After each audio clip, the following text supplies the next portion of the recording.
በስመ አብ ወወልድ ወመንፈስ ቅዱስ አሐዱ አምላክ አሜን። የእግዚአብሔር ሰላም በያላችሁበት ይብዛላችሁ። ዛሬ የምንገኘው ሰማያዊ ምስጢር በገለጠ የሕፃናት አንደበት እግዚአብሔርን ባመሰገነበት የእናትነት ጽናትና የልጅነት ንጽሕና በተዋሃደበት ታላቅ ዕለት ላይ ነው። በዛሬው ልዩ ዝግጅታችን ከዓለም ሁካታ ወጣ ብለን ነፍሳችንን አረጋግተን ወደዚያ ወደ ጥንቱ እሳት ወደ ነበረበት ነገር ግን እሳት ወደማያቃጥልበት ፍርሃት ወደሌለበት ሰላምና አምላካዊ ጥበቃ ወደሞላበት ተአምር በምናብ እንሄዳለን። ልባችሁን ክፈቱ፣ መንፈሳችሁን አዘጋጁ። እስኪ ይህንን አስቡት። ዓለም ገና በጨቅላነቱ የምታውቀው የእናቱን ጡት ያልጠገበ እግሮቹ ገና መሬትን መርገጥ የጀመሩ አንድ ሕፃን ነገር ግን በውስጡ የዘመናት ጥበብን ያዘለ ቅዱስ ቂርቆስ ሆይ አንተ እንደምን ያለህ ድንቅ ፍጥረት ነህ። አንደበትህ ወተት መጠየቅ ሲገባው ስለ ሥላሴ ምስጢር መሰከረ። እጆች አሻንጉሊት መፈለግ ሲገባቸው ሰማያዊ አክሊልን ለመቀበል ተዘረጉ። የተወደዳችሁ ሆይ የዚህን ቅዱስ ክብር በምን ቃላት እንግለጸው?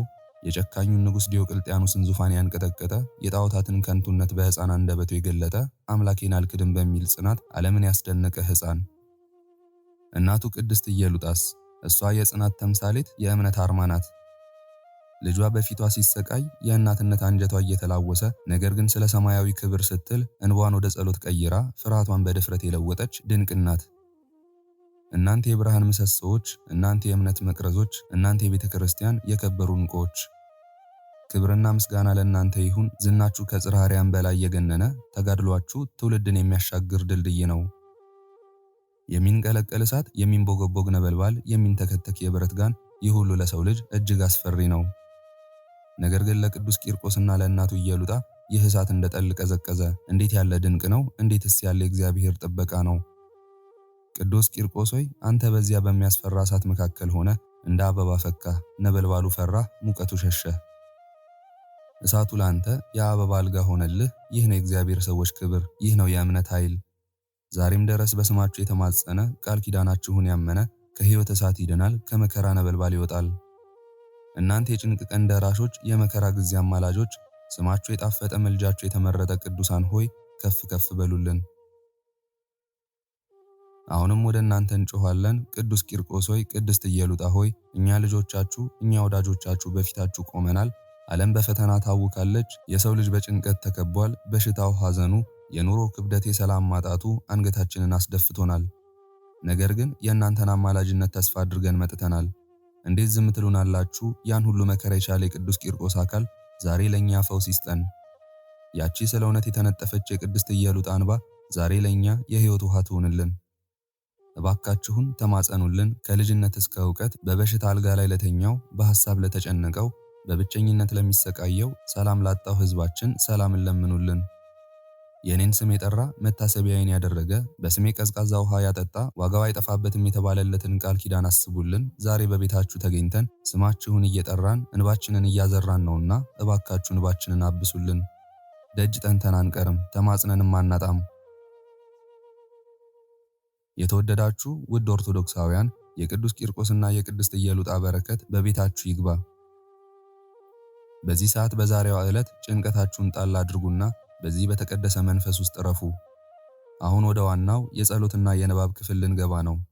የቅዱሳኑን ተአምር፣ የሚነበበውን ድንቅ መልእክትና ወደ ፈጣሪ የሚቀርበውን ምስጋና እስከ መጨረሻው ድረስ በጥሞና እንድታዳምጡ እጋብዛችኋለሁ። በዚህ ንባብ ውስጥ ፈውስ አለ። በዚህ ጸሎት ውስጥ መጽናናት አለ። ከዚህ ቀጥሎ የሚሰማውን ቃል እንደ ቅዱስ ቂርቆስ እምነት ልባችሁን ያጽናው፣ እንደ ቅድስት ኢየሉጣ ትዕግስት መንፈሳችሁን ያበርታው። አብራችሁን ቆዩ። በረከቱ ይድረሳችሁ።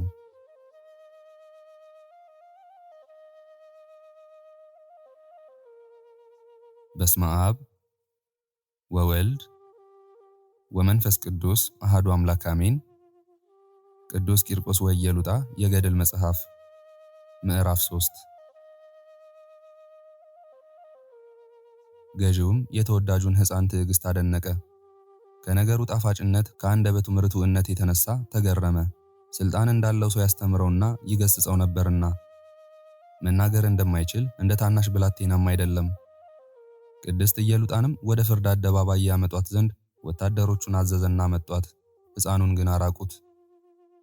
ገዢውም ኢየሉጣን እነሆ ሕፃኑ ልጅሽ በአማልክቶች ያመነ አላት። ከአንደበቱ እሰማ ዘንድ ወደዚህ አምጠው አለችው። ሕፃኑንም አመጣው። ኢየሉጣም ልጇን በገዢው ፊት ቆሞ በተመለከተችው ጊዜ እጆቿን ወደ ሰማይ አነሳች። ዓለምን ሁሉ የያዝክ የምህረት ጌታ፣ ሰማይን የዘረጋህ ምድርንም የፈጠርክ፣ ባህርና ነፋስንም ያጸናህ፣ ሰማይንም በከዋክብት ያስጌጥህ፣ ምድርንም በአበባና በፍሬዋ የሸፈንክ አቤቱ ሆይ እያለች እግዚአብሔርን አመሰገነች። ስምህንም ዘወትር አመሰግናለሁ፣ ከማኅፀኔ የተገኘ ይህ ሕፃን ልጄን ከሕፃናት አንደበት ምስጋናን አዘጋጀህ ብሎ ነቢዩ ዳዊት እንደተናገረው እንዲያመሰግን አድርገኸዋልና። ዳግመኛ የቃልህ ትምህርት ሕፃናቱን ብሩህና ጥበበኛ ያደርጋል አለ። ይህን የእውነት ቃልም ስሙ ይመስገን፣ ጌታችንም ተናገረው። የሰማይ የምድር ጌታ አባት ሆይ አመሰግንሃለሁ። ይህን ምስጢር ከጥበበኛዎችና ከአዋቂዎች ሰውረህ ለሕፃናት ገልጠኸዋልና። አባት ሆይ ፈቃድህ እንዲሁ ሆኗልና አለ። በዚህ ጊዜም ልጄ ሆይ ይህ ልጅሽ ካንቺና የማይጠፋውን አክሊል ከተቀዳጁ ከብዙ ሰማዕታት እንደሚበልጥ እመኚ። ነገር ግን ወደፊት ከሚያገኛችሁ መከራ የተነሳ አንድ ጊዜ ወደ ኋላ ትያለሽ። ልጅሽ ወደ እኔ በሚጸልየው ጸሎትም ካንቺ ፍርሃትን አርቃለሁ የሚል ቃል ከሰማይ ወደ እርሷ መጣ። ያን ጊዜም ቅድስት ኢየሉጣ ልጄ ሆይ ማንን ትፈራለህ? እግዚአብሔርን አይደለምን? ማንኛውንስ አምላክ ታመልካለህ? አለችው። ሕፃኑም እናቴ ሆይ አትፍሪ፣ እኔ ከአንቺ ጋር ነኝ። አሮጌውን ልብስ አስወግዶ በእርሱ ጥምቀት የማያረጀውንና የማይጠፋውን አዲስ ልብስ ያለበሰኝን ኢየሱስ ክርስቶስን አምነዋለሁ አላት። ገዢውም አንተም እናትህም ሞትን መረጣችሁን? አለው። ብርቱ ሕፃንም ይህ ምክርህ ለስቃይ ወደ ገሃነም ይወስደናል፣ ሃይማኖታችን ግን ስሙ ክቡር ወደ ሆነው ወደ ሕይወታችን ወደ ኢየሱስ ክርስቶስ ታደርሰናለች አለው። ገዢውም ብረት ሰራተኞችን እንዲህ አላቸው፣ ሰናፍጭና ጨው አምጡ፣ በአፍንጫቸውም አድርጉት አላቸው። እንዲሁም አደረጉ። ጽኑ የሆነ ሕፃኑ ቂርቆስም ቃልህ ለጉሮሮዬ ከማርና ከስኳር ይልቅ ጣፈጠኝ በማለት አሰምቶ ተናገረ። ነቢዩ ሕዝቅኤልም እንደተናገረው 30 ዓመት ከ4 ወር ከ5 ቀን በሆነ ጊዜ በኮበር ወንዝ በምርኮ መካከል ነበርኩ። ሰማያት ተከፈቱ። በአምስተኛው ቀንም የእግዚአብሔርን ራእይ አየው። ይኸውም ንጉሡ ዮናኪር በተማረከ በ5ኛው ዓመት ነው። በኮበር ወንዝ ዶርስ በተባለ ሀገር የእግዚአብሔር ቃል ወደ ካህኑ ወደ ቡዝ ልጅ ወደ ሕዝቅኤል መጣ። እጅ ተመለከትኩ፣ ወደ እኔም መጣ፣ መጽሐፍም ይዟል። በፊቴም ገለጠው፣ በውስጥም በውጭም ተጽፏል። መጽሐፉም እንባ ለቅሶና ሰቆቃ ይላል። የሰው ልጅ ሆይ አፍህ ከዚህ ከሰጠው መጽሐፍ ይብላ፣ ወደህም ይጥገብ አለኝ። እኔም በላሁና ለአፌም እንደ ማር የሚጣፍጥ ሆነልኝ አለ። ገዢውም ለአማልክቶቼ መሥዋዕትን ሰዉ፣ ካልሰዋችሁ ግን እገድላችኋለሁ አላቸው። ሕፃኑ ቂርቆስም ስቃይህ የክርስቶስን ስም ከማምለክ የሚያስቀረን ይመስልሃልን? ይህም የአብ የክብሩ ጸዳል ነው። እነሆ እርሱ ከእኛ ጋር ቆሟል ይረዳናልምና፣ ስለዚህም ቁጣህን ስቃይህን አንፈራም አለው። ይቺ የአምላካዊት ጥበብ ምን ትደንቅ! ከመንፈስ ቅዱስ እንጂ ከሕፃኑ ቂርቆስ ያልተገኘች ይህቺ ሐሳብ እንዴት ትገርም! ይህን ነገር የተናገረው በሰውነቱ አይደለምና፣ ለሕፃን እንዲህ አይነት ጥበብና እውቀት አይቻልምና፣ ይህን ጥበብ ከየት አገኘ? ከእናቱ ጡት ነውን? ወይንስ ከሕፃናት ጓደኞቹ ጨዋታ? ከዱር አበባ ነውን? ወይንስ ከጥቃቅን አሸዋ? የሕፃን ልማዱ አሳዳጊዎች የዱር አበባ በሰጡት ጊዜ ያማረ ግምጃ የሰጡት ይመስለው የለምን? ጥቃቅን አሸዋ በሰጡት ጊዜስ ንጹሕ የሆነ ወርቅ የሰጡት ይመስለው የለምን? የዚህ ምልክትም ትርጉሙም የዱር አበባ አሸዋም እንዲህ አይነት ነገር አይናገርም፣ የሕፃን ጸባይ መርሳት ነው። ከሕፃናት ጋር የሚጫወተው ጨዋታም ጥቅም የለውም። እንደ ሕፃናት ያለ ሲሆን እንደዚህ ያለውን ጥበብ እንዴት ይናገራል? ይህ አምላካዊ ኃይል ነው። እነሆም የመንፈስ ቅዱስ ጸጋ በሕፃኑ በቂርቆስ ላይ ተገልጣ ነው። ከሽማግሌዎች ለይታ መርጣዋለችና ኃይለኛ ጎልማሳ አደረገችው። ዳግመኛም ሕፃኑ መልካም ምክር የምትመክረኝ ይመስልሃልን? መጽሐፍ ለአንተና እንዳንተ ላሉት ጣፋጩን መራራ መራራውን ጣፋጭ ለሚሉ ሰዎች ወዮላቸው ያለ አይደለምን? አለው። ገዢውም በጣም ተቆጣ። በሽበት የተዋበ አንድ ሽማግሌም ከውጭ ነበር። ውስጡ ግን እንደ ሕፃናት ነበር። ፀጉሩ ሽበት በመሆኑ ግን እነሆ የተከበረ ነው። እርሱ ግን በስንፍናው ክብሩን ገፋት። ሽበቱም የእርሱን ክብር ስላቃለለ ክብሩንም ስላጣ እነሆ ከእርሱ ተለየችው። የቅዱስ ቂርቆስ መሳቂያና መሳለቂያ ሆኗልና። ከዚህ በኋላም ወታደሮችን የተሳሉ ረጃጅምና እንደ እሳት ፍም የጋሉ 14 የብረት ምጣዶችን አምጡ። 7ቱን በአናቱ ላይ 7ቱንም በሕፃኑ ሰውነት ላይ ሁሉ ጨምሩት። 2ቱን በዓይኖቹ 2ቱን በአፉ 1ዱን በልቡ 2ቱንም ደግሞ ይሞት ዘንድ በጀርባው በኩል አድርጉት አላቸው። እነዚህ ብረቶችም በእነዚህ ቅዱሳን ሰውነት ላይ ተደረጉ። በእግዚአብሔር ፈቃድም የብረቶቹ ግለት ጠፋ፣ እንደ ክረምት በረዶም ሆነ። ገዢውም ወታደሮችን ወደ እስር ቤት ውሰዷቸውና እሰሯቸው፣ የማደርገውን ነገር እስከምመክር ድረስም በሩን ዝጉባቸው፣ ጽኑ በሆኑ ብረቶችም እሰሯቸው አላቸው። ያን ጊዜም አሸናፊው ሕፃን በአምላኩ በእግዚአብሔር ፊት ዘመረ፣ እንዲህ አለ። አቤቱ ልመናዬን ቸል አትበል፣ የኃጢአተኞችና የአመፀኞች አንደበት በእኔ ላይ ተከፍቷልና በሽንገላ አንደበትም ስለ እኔ ይናገራሉና፣ አቤቱ ስለ ስምህ ከእኔ ጋር መልካም ምልክትን ተአምርን አድርግ። የሚያጣሉኝ ኀፍረትን ይልበሱ፣ ጉስቁልናንና መዋረድንም እንደ ልብስ ይጎናጸፉ። ከእኔ ጋርም መልካም ምልክትን አድርግ፣ የሚጠሉኝ የሚመልከቱና ይፈሩ። አቤቱ አምላኬ ሆይ አንተ አስደስተኸኛልና አለ። የተቀደሰው ሕፃን ይህን ሲናገርም ወደ እስር ቤቱ ገቡ። መሽቶም ነበረ። የሰርክ የምሽት መዝሙርም ይዘምር ጀመር። ጸሎቴን እንደ ዕጣን አድርገህ በፊትህ ተቀበለኝ አለ። ዳግመኛም መጠጊያህን ከፍ አደረግህ፣ ክፉ ነገርም ወደ አንተ አይቀርብም፣ መቅሰፍትም ወደ ቤትህ አይገባም አለ። ጸሎታቸውን ከጨረሱ በኋላም ተኙ። መንፈቀ ሌሊት በሆነ ጊዜም ቅዱስ ቂርቆስ ተነሳ፣ እንዲህም በማለትም አመሰገነ። ምስጋናህን ይናገሩ ዘንድ ከንፈሮቼንና አንደበቴን እከፍታለሁ አለ። ዳግመኛም አቤቱ ስለ ስምህ እገዛ ዘንድ በመንፈቀ ሌሊት እነሳለሁ አለ። ከዚህ በኋላም ዝማሪያቸውንና ምስጋናቸውን ፈጸሙ። ሰይጣንም በብርሃን መልአክ ተመስሎ መጣ። አሸናፊው ሕፃን ቂርቆስንም አምላክህ እግዚአብሔርን ለምን አብዝተህ ታመሰግናለህ? እነሆ እግዚአብሔር ጸሎትህን ቸል ብሎሃል። ገዢው ንጉሥ የሚያዝህን እሺ በለው፣ አትጠራጠር፣ አንተ ወዳጁ ትሆናለህ፣ በሰማያትም ክብርን ታገኛለህ በማለት እነግርህ ዘንድ ላከኝ አለው። አዋቂው ሕፃንም በተንኮል እንደመጣ ተረዳ። ከቅዱሳኑ ጋር አንድነት የሌለህ ምክርህ የከፋ ዲያብሎስ ሆይ ከኔ ራቅ። ለስሙ ክብር ይግባውና ጌታችን ኢየሱስ ክርስቶስ ያጥፋ፣ አንተ ወደ ገለጥሃት ወደ ጥልቅ ገሃነምም ያውርድህ አለው። ያን ጊዜም አፍሮ ሸሸ። የሰይጣን ልማድ እንዲህ ነውና። በብርሃን መልአክ የሚመሰልበት ጊዜ አለ። በነቢያት አንደበት የሐሰትን መንፈስ የሚጨምርበትና ሰውንም የሚያሳስትበት ጊዜም አለ። ዳግመኛም መለስ አለና በዚህ ብታሸንፈኝ ምንም አይነት ቃል እንዳይናገር የገዢውን አንደበት አስረዋለሁ፣ አንተ የምትወደውን አክሊልንም አታገኝም። በዚህ ካሸነፍከኝም ወደ እናትህ ልቦና ገባለሁ፣ ከቀናቿ ሃይማኖትም አርቃታለሁ አለው። ማርቂርቆስም ሰይጣን ሆይ ከእኔ ወግድ፣ ጌታዬ ኢየሱስ ክርስቶስ ያሳፍርህ አለው። ያን ጊዜም ሰይጣን አፈረ፣ እንደ ጢስም በነነ፣ ከእስር ቤትም ወጣ። ሰይጣን ከኋላዬ ወግድ በማለትም መምህሩ ክርስቶስን መሰለው። ይህም በወንጌል ተጽፏል።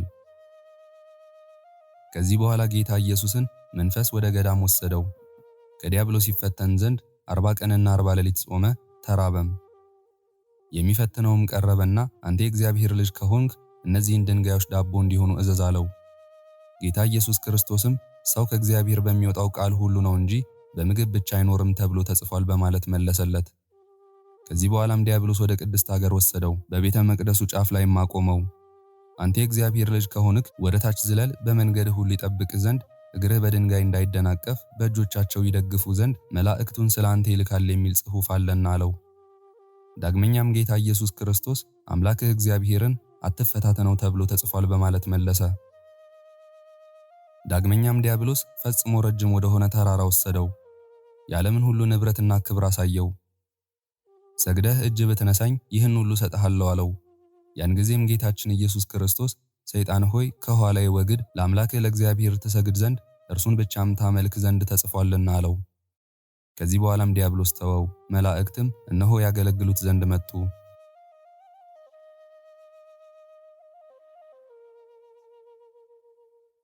ሕፃኑም እናቱን ራሳችንን ለገንዘብ አሳልፈን አንስጥ፣ ሌባ ሀብታችንን እንዳይሰርቅም ተግተን እንጸልይ አላት። በእስር ቤት የነበሩት ምክሩን በሰሙ ጊዜም ለሕፃኑ እንደዚህ ያለ ጥበብን የሰጠ እግዚአብሔርን አመሰገኑት። ከዚህ በኋላ ሕፃኑ ቂርቆስ አቤቱ ይቅር በለኝ፣ ሰውነቴ አንተን ተስፋ አድርጋለችና ኃጢአት እስከምትወገድ ድረስም በክንፈ ረድኤትህ ታመንኩ። ወደ ልዑል እግዚአብሔር ወደ ረዳኝ እግዚአብሔርም ጮክ፣ ከሰማይ ልኮም አዳነኝ፣ ላሰቃዩኝም ጉስቁልናን ከፈላቸው። እግዚአብሔር ይቅርታውንና እውነታውን ላከ፣ ሰውነቴንም ከአንበሶች መካከል አዳናት። ደንግጬ ወደቅሁ፣ የሰው ልጆች ጥርሶቻቸው ጦርና ፍላጻ ናቸው፣ አንደበታቸውም የተሳለ ሰይፍ ነው። እግዚአብሔር በሰማያት ከፍ ከፍ አለ፣ ክብሩን በምድር ሁሉ ላይ ነው አለ። ሲነጋም አቤቱ እንደ ይቅርታ ብዛት ይቅር በለኝ፣ እንደ ቸርነትህ በደሌን ደምስስ። ያን ጊዜም በመሠዊያህ ላይ ላሞችን ይሰዋሉ በማለት አሰምቶ ተናገረ። ዝማሬውን ከፈጸመ በኋላም ገዢው ከእስር ቤት አስወጣቸው፣ በፍርድ አደባባይም አቆማቸው። ሕፃኑንም ለአማልክቶች የሰዋ አላልኩህምን? አሁንስ ከስቃይ ትድን ዘንድ በአንደበትህ ለሰራጲስ አጥናለሁ በላለው። የማይፈራው ሕፃንም የሰይጣን ተላላኪው ሆይ አንተ እንዳስለመድኸው ሰዋ፣ በልቦናህ ከማደሩ በፊት አምላክህ አምላክ እንዳልሆነ አምላኬ ነግሮኛልና እኔስ ይፍረስ እላለሁ እንጂ ዕጣን ይታጠን አልልም አለው። በዚያን ጊዜ መልአኩ መጣ፣ መሠዊያውንም አፈረሰው። 14 የጣዖት ምስሎችንም ጣላቸው፣ አደቀቃቸውም፣ እንደ ትቢያም ሆኑ። ሕፃኑም የአሕዛብ አማልክት የሰው እጅ ሥራዎች ናቸው፣ አንደበት አላቸው አይናገሩም፣ ዓይን አላቸው አያዩም፣ ጆሮ አላቸው አይሰሙም፣ እጅ አላቸው አይዳስሱም፣ እግር አላቸው አይራመዱም፣ በጉሮሯቸውም አይናገሩም፣ በአፋቸውም ሕይወት የላቸውም። የሰሯቸው እንደነርሱ ይሁኑ፣ በእርሱ የሚታመኑትም ሁሉ እንዲሁ ይሁኑ አለ። ጥበበኛው ሕፃንም አማልክቶችን ከወደቁበት አንሳቸው፣ በዘይትና በጨው በተነከሩ በሚያምሩ የጥጥ ልብሶችም ጠቅልላቸው አለው። ራሳቸውን ማዳን የሚችሉ ከሆነም እስከ 7 ቀን ጠብቃቸው አለው። ገዢውም ሕፃኑ እንዳዘዘው አደረገ። በውስጣቸው ግን ድምፅ አልተገኘም፣ እነርሱ ትቢያ ሆነው ነበርና። ከዚህ በኋላም ገዢው ብረት ሰሪ አመጣ፣ ማሰቃያ መሳሪያ ይሰራለት ዘንድም ሊያዘው ወደደ። ሰይጣንም በገዢው ልቦና አደረ፣ አንደበቱንም ዘጋው። ገዢው እንዲዳ አደርገዋለሁ በማለት አስቀድሞ እንደተናገረውም አክሊልን ስለሚቀዳጅበት ስለ ሕፃኑ ስቃይ መናገር ተሳነው። ማርቂርቆስም ሰራተኛውን በገዢው ዘንድ እኔና እናቴ የምንሰቃይበትን ማሰቃያ መሳሪያ መስራት ትችላለህን? አለው። ይህ ገዢ የሚያውቀው ነገር የለም አለው። ዳግመኛም ሕፃኑ ስፋታቸው 1 ክንድ የሚሆን አንድ ለኔ አንድ ለእናቴ 2 ምላጮችን ስራ፣ ማስጨነቂያ፣ ራስን የሚሰብርና የሚመታ አንገት መጠምዘዣ ስራ፣ መጥረጊያ፣ የዓይን ማውጫ፣ የአፍንጫ ማጣመሚያ፣ መገጣጠሚያን የሚፈታታ መሳሪያም ስራ፣ ምላስን የሚቆርጥ የጥርስ ጉጠት፣ ጎኖችን የሚመልጥ፣ ጉልበትንና ጭንን የሚሰባብር፣ ጅማትን የሚለያይ መሳሪያም ስራ። ከላም አምሳልም የብረት ዙፋን ስራልኝ፣ 3 ቀዳዳዎችንም አድርግ፣ በውስጡም ችንካሮችን አድርግበት፣ ከሚጠሩት ሰዎች ፈጽሞ የማይለይ ሥላሴ ብለህም ጻፍበት አለው። ዳግመኛም 2 መጠምዘዣ ማስጨነቂያ ስራ፣ 2 ማረሻና ምጣድ፣ 2 ታላላቅ ጋኖችንም ስራ፣ በዚያ ጋን ውስጥ መንኮራኩር፣ የአንገት ማነቂያ መጠምዘዣ ስራ፣ የሆድ ውስጥን የሚመረምር የብረት እጅም ስራ አለው። እነዚህ ሁሉ እኔ የምሰቃይባቸው ናቸው። ሌሎችም አንተ ያሰብካቸው ማሰቃያ መሳሪያዎች ካሉም ስራቸው አለው።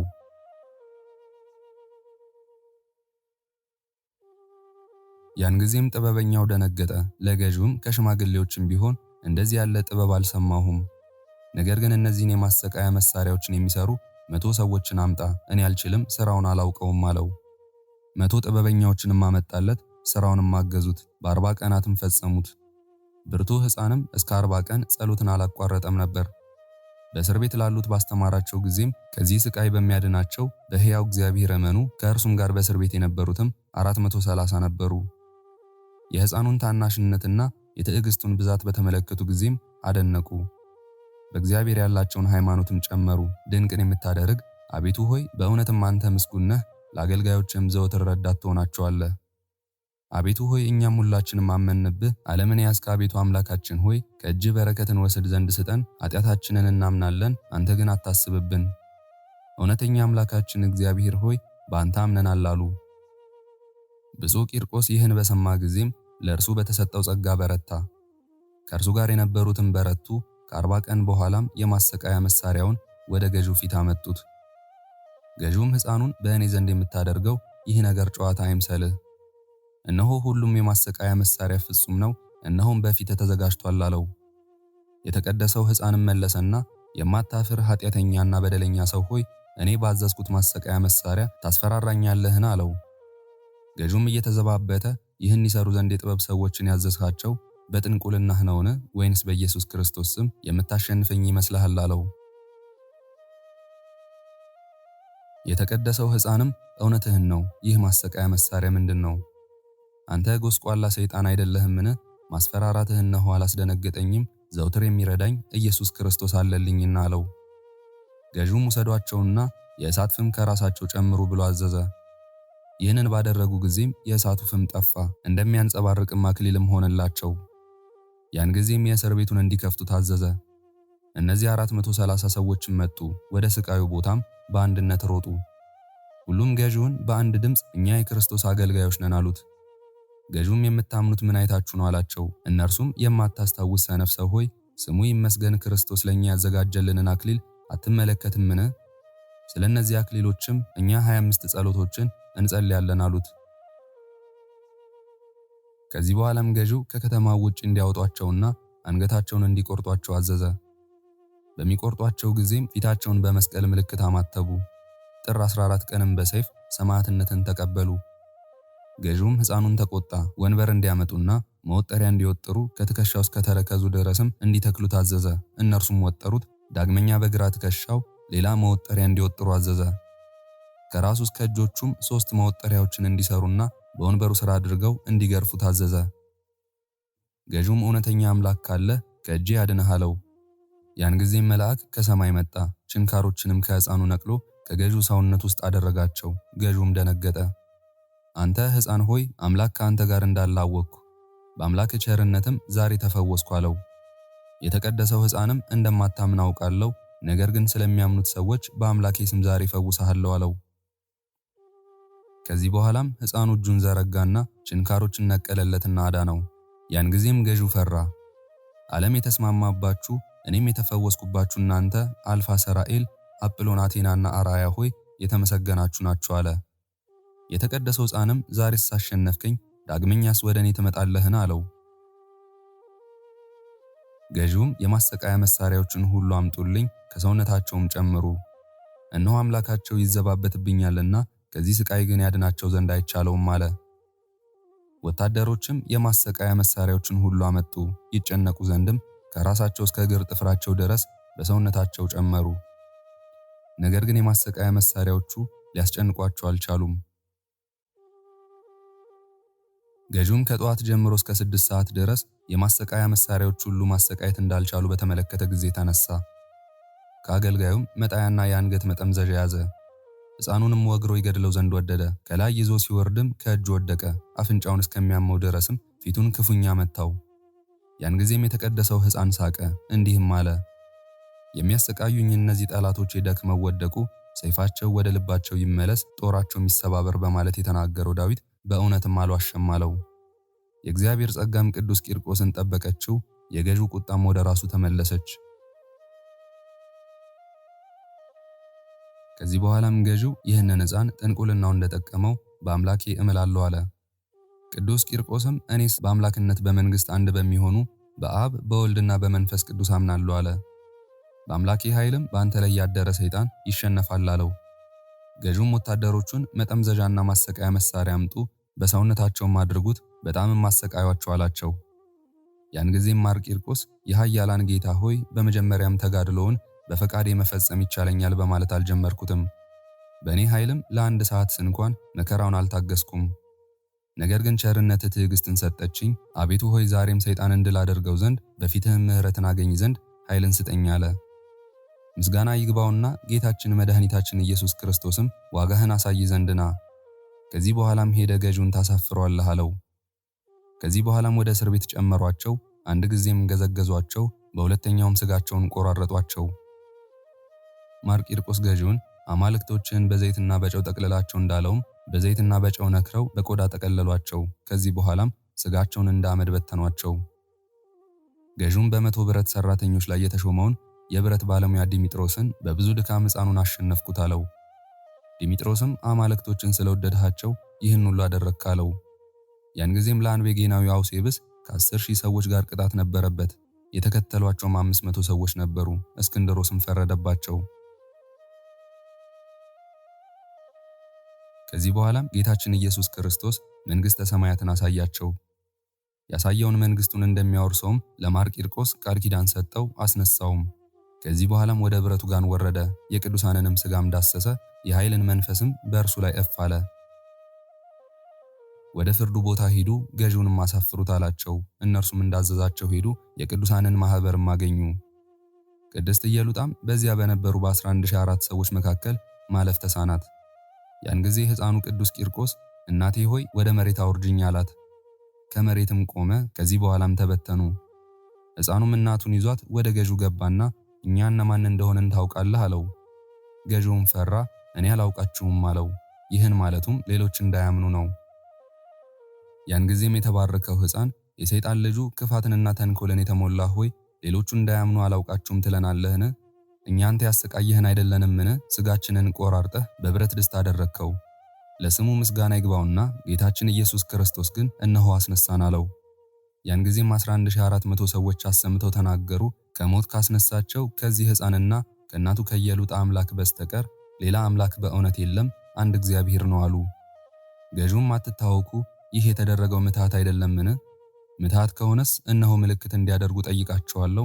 ይህን ማድረግ ከቻሉ በእውነትም የተደረገው ሁሉ ልክ ነው አለ። ተአምር የሚያደርገው ሕፃንም ፈጽሞ የሚሰጥ እግዚአብሔርን ለምነው አላቸው።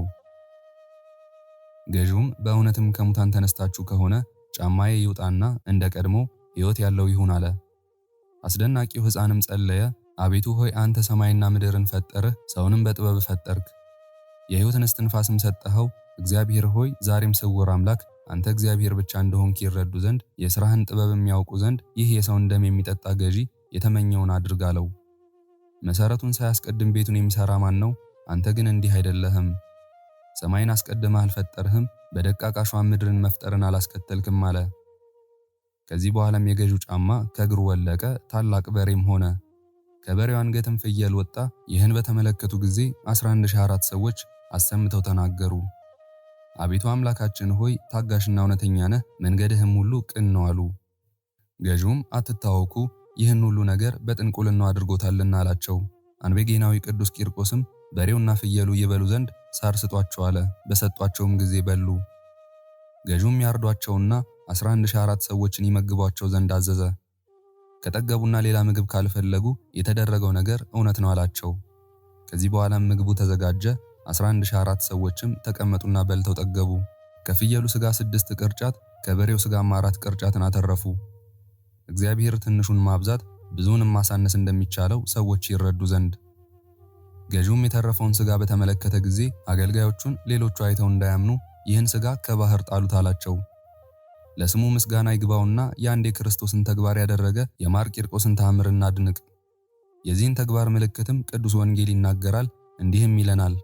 ስሙ ሕያው የሆነ ክርስቶስ በ5 እንጀራና በ2 ዓሣ 5000 ሰዎችን እንዳጠገበ 12 ቅርጫት ሙሉ ፍርፋሪም እንዳስተረፈ በ7 እንጀራም 4000 ሰዎችን እንዳጠገበ 7 ቅርጫት ሙሉ ፍርፋሪም እንዳስተረፈ እንደዚሁም ሁሉ ማር ቂርቆስ 11004 ሰዎችን አጥግቦ ከፍየሉ ሥጋ 6 ቅርጫት ከበሬው ሥጋ 4 ቅርጫት አስተረፈ።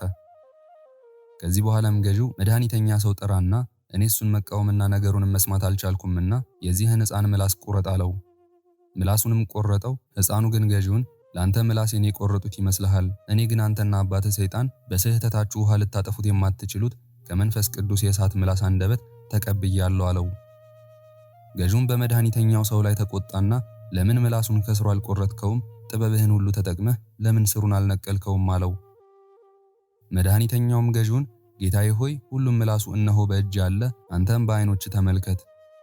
ሕፃኑ ከተናገረና ምላስ ሳይኖረው ከመጀመሪያው ይልቅ አንተን የሚዘልፍ ከሆነ እኔ ምን ላድርገው? ምላሱን ከስሩ ስቆርጥ መታሰቢያውንም ሳጠፋ ለማየት ከፈለግህ እሪያ ወይንም አሳማ አምጣልኝ አለው። ገዢውም አስመጣለትና ምላሱን ቆረጠው፣ እሪያውን ፈጥኖ ሞተ። ስለዚህም ገዢው ጠንቋዩን ሳያሰቃየው ተወው። ትጉህ ቅዱስ ቂርቆስም በሃይማኖቱ የበረታ ሆነ። ገዢውን ለመገሰጽ ለማስተማርም በረታ። የዳዊት ቤት እየጸና ሄደ ተብሎ እንደተጻፈ እነሆ ቅዱስ ቂርቆስ የዳዊት ልጅ ስለሆነ ብርቱ ሆነ። የሳኦል ቤት እየደከመ ሄዶ ተብሎ እንደተጻፈም የእስክንድሮስ ቤት ተዳከመ። ሕፃን ሲሆን ተመካ፣ እንዲህም አለ። በጊዜው ለጦርነት ለሥጋዊ ተጋድሎ ከሆነ አዋጅ ነጋሪ ለጦርነት ደፋር ያልሆነ ሰው ሁሉ ክፉ እንዳደረጉ አገልጋዮች የተዋረደ ይሁን በማለት አሰምቶ ተናገረ። በፍጹም ኃይሌ መንፈሳዊ ተጋድሎን እጋደል ዘንድ ይገባኛል። እነሆ አዋጅ ነጋሪ ሃይማኖቴ በመንፈሳዊ ጆሮ አደባባይ ቆሟልና ለጦርነትም ጨክን ይለኛል። ስለዚህም ሕፃኑ ተጋደለ። በገዢው ፊትም ድል የማድረግን ምርኮ ተቀዳጀ። ሕፃን የአባቱንና የእናቱን ስም መጥራት ሳያውቅ የደማስቆን ሀብት ይወስዳል፣ በፋርስ ንጉሥ ፊትም የሰማርያን ምርኮ ይካፈላል የተባለው የነቢዩ ትንቢት እነሆ ተፈጸመ። ጩኸትና ድንጋጤ በማር ቂርቆስ ላይ ደረሱ። ነገር ግን በትዕግስቱ ፈጥኖ አጠፋቸው፣ በሁከታቸውም ጠፉ። የማር ቂርቆስ ብርታቱ ጽኑ ይሆን ዘንድ አስገደደችው። ወንጌልን የሚያስተምር ሐዋርያው ቅዱስ ጳውሎስ ለራሱ እንዲህ ሲል እንደተናገረው ከክርስቶስ ፍቅር የሚለየኝ ማን ነው? ስቃይ ነውን? ችግር ነውን? ስደት ነውን? ረሃብ ነውን? ወይንስ መራቆት ነው? ሰይፍ ነውን? ወይንስ ጭንቀት ነው እንዳለ መጽሐፍ ስለ እርሱ ዘወትር ይገድሉናል፣ እንደሚታረዱ በጎችም ሆንን እንዳለ ነገር ግን ሁሉንም አሸንፈዋለሁ እርሱ ወዶኛልና። ነገር ግን የጌታዬ የኢየሱስ ክርስቶስን ፍቅር የሚያስተወኝ እንደሌለ እታመናለሁ። ሞትም ቢሆን ሕይወትም ቢሆን ገዢዎችም ቢሆኑ ቀድሞ የነበሩት አሁን ያለው ወደፊት የሚመጣውም ቢሆን ኃይላትም ቢሆኑ ከክርስቶስ ፍቅር ሊለየኝ የሚቻለው የለም። ከዚህ በኋላም አንጌቤናዊው አውሴብስና ብረት ሰራተኛው ዲሜጥሮስ በእግዚአብሔር አመኑ። ቅዱስ ቂርቆስ ሥጋዊ ሞትን አልፈራም፣ ክርስቶስን ይክደው ዘንድም አልወደደም። በመከራ ከመሰልሁት በክብር እመስለዋለሁ አለ እንጂ። ዳግመኛም የዚህ ዓለም መከራው ለዚች ክብርና ምስጋና ዋጋዋ እንደማይሆን አስባለሁ አለ። የቅዱስ ቂርቆስና የእናቱ የቅድስት ኢየሉጣ ጸሎትና በረከት በሁላችንም ላይ ይሁን፣ አሜን። በእውነት ክብርና ምስጋና ይሁን አንድ አምላክ ለሆነ ለአብ ለወልድ ለመንፈስ ቅዱስ ዛሬም ዘወትርም እስከ ዘላለም አሜን። የዛሬውን መርሃ ግብር በዚህ መልኩ ጨርሰናል። ዘውትር የምንለቀውን መርሃ ግብር እንድትከታተሉ ሳትሰለቹም እኔንም ይህን ጸሎት የተከታተሉትንም በያላችሁበት በጸሎታችሁ እንድታስቡኝ እንድታስቡን በጌታችን በመድኃኒታችን በአምላካችን በኢየሱስ ክርስቶስ ስም እጠይቃለሁ። እግዚአብሔር አምላካችን እስካሁኗ ሰዓት ጠብቆ ለዚህ ያበቃን የአባቶቻችን አምላክ ልዑል እግዚአብሔር ስሙ ፈጽሞ የተመሰገነ ይሁንልን። እመቤታችን ቅድስት ድንግል ማርያም ዘላለማዊ ስሟ የተወደደ ይሁንልን። ጻድቃን ሰማዕታት፣ ቅዱሳን መላእክት እንደየክብራቸውና እንደየማዕረጋቸው የከበሩ ይሁኑልን። ይህንን ጸሎት ምስጋና ወይም ቃል እግዚአብሔር በቅርብም በአካል በሩቅም በያላችሁበት ስትከታተሉ ለቆያችሁ በኋላም ለምታደምጡ በአሜነ በረከት ለተሳተፋችሁ በጸሎት እንድናስባችሁም ለጠየቃችሁን ሁላችሁንም እግዚአብሔር ያስባችሁ ከነቤተሰባችሁ በሕይወት በጤና ያቆያችሁ። ዕድሜ ዘመናችሁ የተባረከ ይሁን። ስራችሁን የሰመረ፣ ቀናችሁን ያማረ፣ ኑሯችሁን የከበረ፣ ጸሎታችሁንም የተሰማ ያድርግላችሁ። እንዲሁም በአካል በሥጋ የተለዩንን እግዚአብሔር አምላካችን ነፍሳቸውን ይማርልን፣ በአጸደ ሕይወት በገነት በመንግሥተ ሰማይ ያሳርፍልን። አነሳስቶ ላስጀመረን አስጀምሮም ላስፈጸመን ለልዑል እግዚአብሔር ክብርና ምስጋና ይግባው ዛሬም ዘወትርም ለዘላለሙ አሜን። አቡነ ዘበሰማያት